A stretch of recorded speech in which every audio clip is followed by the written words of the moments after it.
Oh my, look at those clouds up there, will you? It is so dark up there. Oh my, oh my, oh my, oh my. There's been some lightning up there too.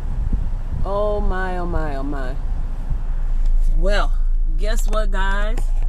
It is me, and I am coming before you guys to share.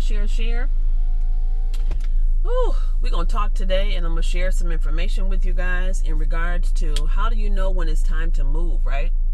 I was going to get up this morning, well, I'm up this morning, right? But in my mind, I was thinking, I'm going to go walking like I normally do, right? So I get up today, and it looks so dreary out, like it's going to rain. And I'm like, oh my gosh, I don't want to get caught in this rain. The rain here in Texas is no joke, okay? It is no joke here in Texas. So I'm like, I don't know if I even want to go walking. I'm sitting here at the mall and seeing those clouds, and that's the clouds are getting darker in the back where I normally walk, right? So I'm like, I don't know if I want to do this walk this morning. I don't even see any other walkers out here because it looks so bad. So I think after this video, I'm just going to go home. And so this outfit I have on, trust and believe, you're going to see this tomorrow, right? You're going on another day. If not tomorrow, you're going to see it on another day. I'm going to get up and put this outfit back on again, okay? Because I didn't go walking today because of how bad it looking, lightning and everything. I am not trying to get caught in that rain. So anyway, what I wanted to share with you guys this morning is, how do you know when it's time to move? How do you know when it's the right time for you to make that move, to make that step in the direction that you feel like you need to go into, right? Or that you feel that God is pulling you into, or Yahweh is pulling you into, right? So I'm going to share with you a couple of stories today about myself, personal selves, in order to help you to kind of see, hopefully you can find yourself in this story, and it'll let you know if this is the right time for you to move.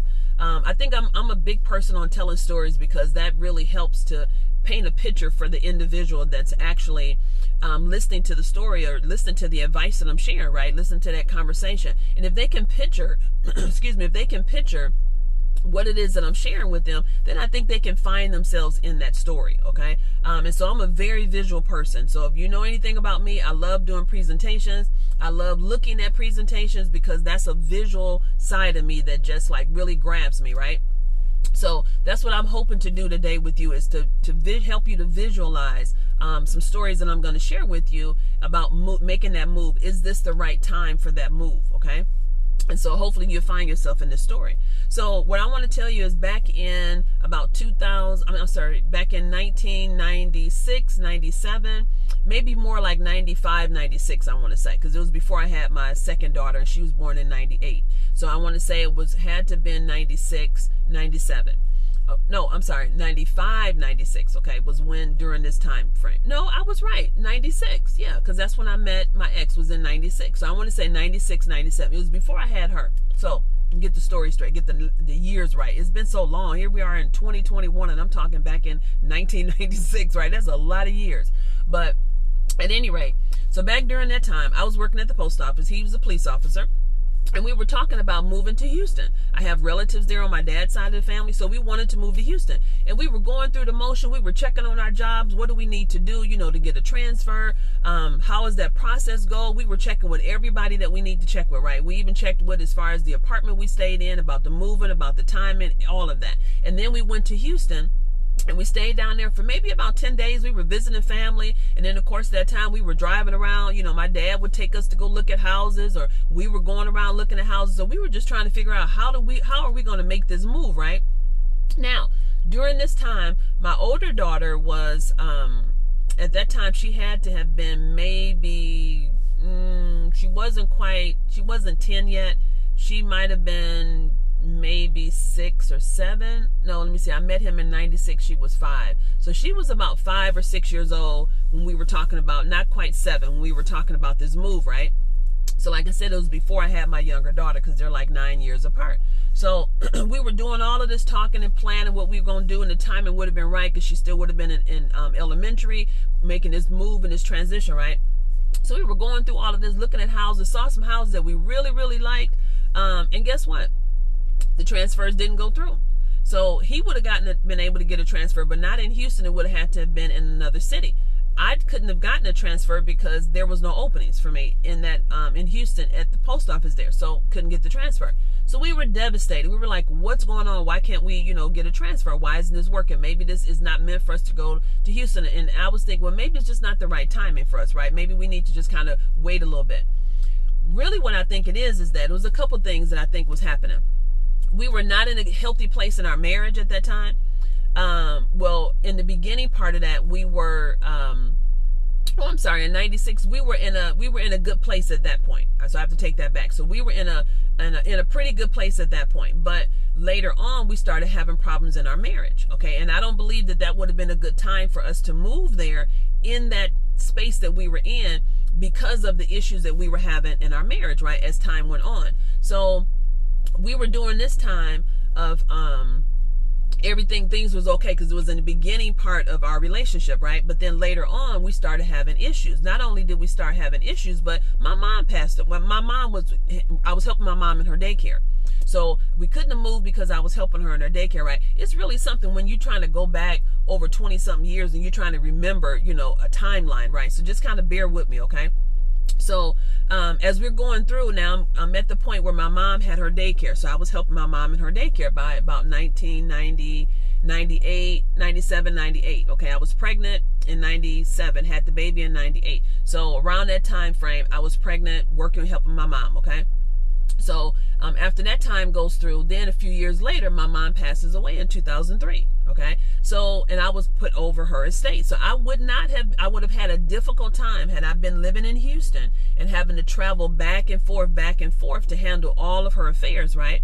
So I believe that those were reasons why that door didn't open for us to go and transfer over, because he was going to do a lateral change from Texas, from Wisconsin, which is where I'm originally from, to Houston, and I was just going to do a transfer, right, from Wisconsin to Houston in the post office. And so as a result of that, that's what our intentions were. And God or Yahweh had another plan for us. So that plan didn't work. Okay. It didn't work the way that we thought it should work. So those doors never opened, and we were devastated because we really wanted to move to Houston. So fast forward up a little bit more, then we go through our divorce, right? We have our issues in our marriage. We go through our divorce. We get divorced in 2009, and I'm still like, oh, okay, my daughter had already moved to Arizona, go to college, and I'm thinking, you know what? I'd rather go to Arizona. We had talked about this before because we tried in 2004, I believe it was, 2004, 2005. We were looking to move into Arizona then. And we had thoughts to do that, but then he later changed his mind. He was like, nope, I don't want to move to Arizona, right?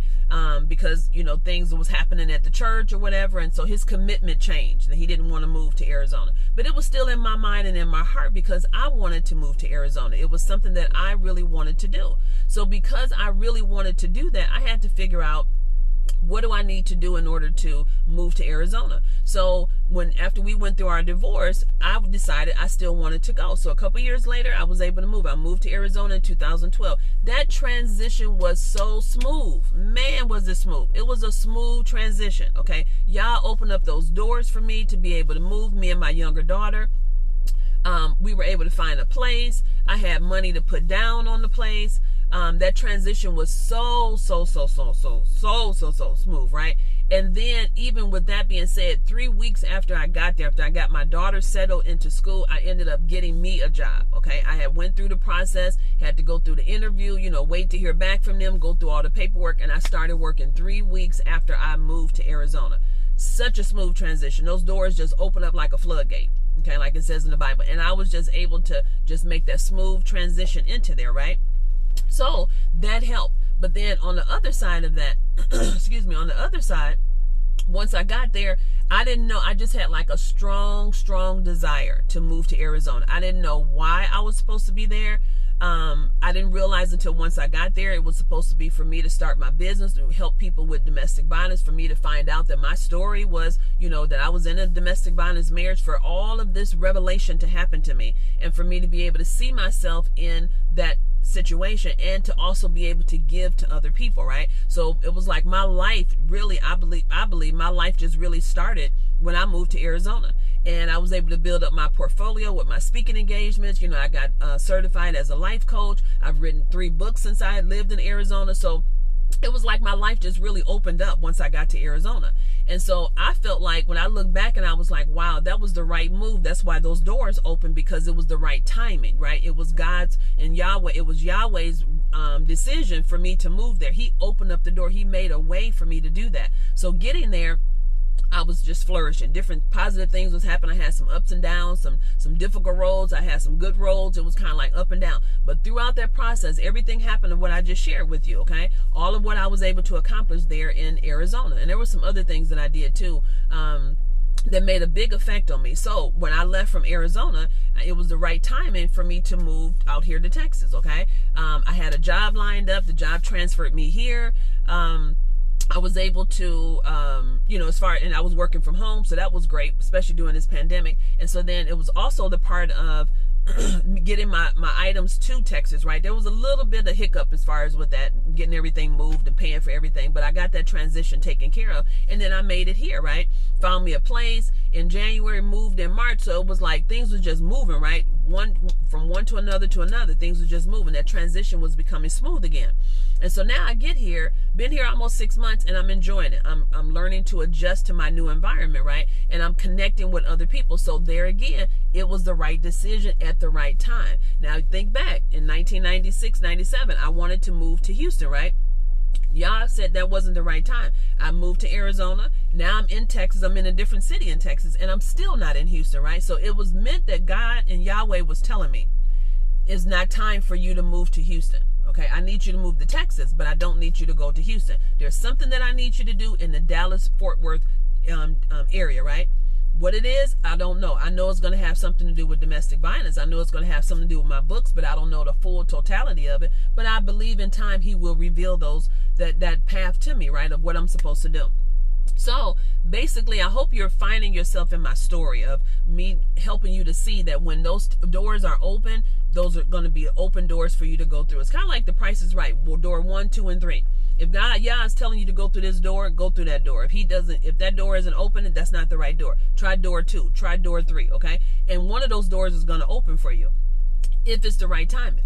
Now, you may go there and it's like, nope, that's not the right doors at all. All 3 of those doors didn't open. Well, it's probably because it's not the right time, and that's not the right path that Yah would have you to go on. So you have to get in prayer, ask, be willing to hear, be willing to see the signs. Don't get too frustrated to where you can't hear what He's telling you, to where you can't see where He's directing you. When He sends other people into your life, don't be so closed-minded to where you can't hear what those individuals are saying to you, because then you're going to what? You're going to miss the signs. You're going to miss the path of where He wants you to go out of your frustration, okay? So don't get too frustrated where you can't hear or see what He's trying to tell you, or like I said, be open for when other people are coming into your life that's sharing some information that you can go back and pray and say, well, so-and-so told me this, or this really touched my heart, God. Is this where you would have me to go? This where you would have me to move in this direction, because it really touched my soul when this person shared this information with me. Was that you talking through them to get to me, right? So you got to know the signs. They are out there,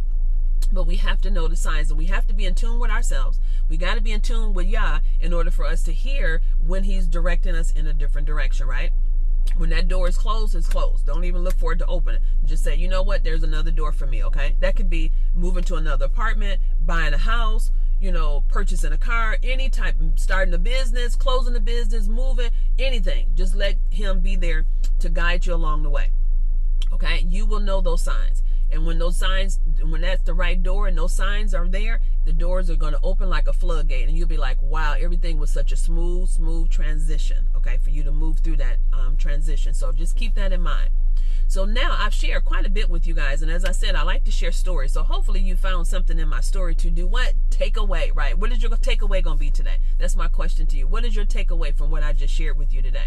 So with that being said, you guys have a great rest of your day, and I greatly appreciate everything that you are doing for me to support me with these on my channels that I have, and my platforms that I have, that you like and share the video, that it's a blessing to you. You're able to share this information with a friend, family member, coworker, with somebody in your life. Be motivating, be inspiring, be encouraging to them, and also do those exact same things to you. And you got it. I will see you tomorrow on the next video. Bye-bye. Have a great rest of your day. Bye-bye.